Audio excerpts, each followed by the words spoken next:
Murag pakyas gyud ang paggupit, pero okay ra kaayo kay nagupit ra gyud siya tarong.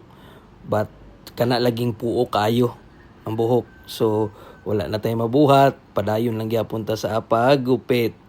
Kay wa man tay budget panggupit, so mao na to. So so maayong buntag guys. Naa pud ta diri sa bag-ong vlog na to nga nakahuna-una na putag ambot ug mao ba ni o dili ba ni mao. Kamo nay mo decide guys, comment lang mo sa baba kung unsa inyuhang ma-comment dira. Kung angayan ba ni nga kita ra bay magupit sa tong kaugalingon or magpagupit kita sa barbershop. So kana guys, nagsugod na ko pero pakyas lagi kay wala nabutangan og hair length kanang ginabala niya dira sa razor. Wala na to nabutangan. So sige lang, padayon lang, lisod mo pug kaayo ug atong undangan kay nahinay ka naman siya, padayon na lang gyud. So mao to guys, kita-kita ra gyud nagagupit sa tong kaugalingon ug wala tay budget.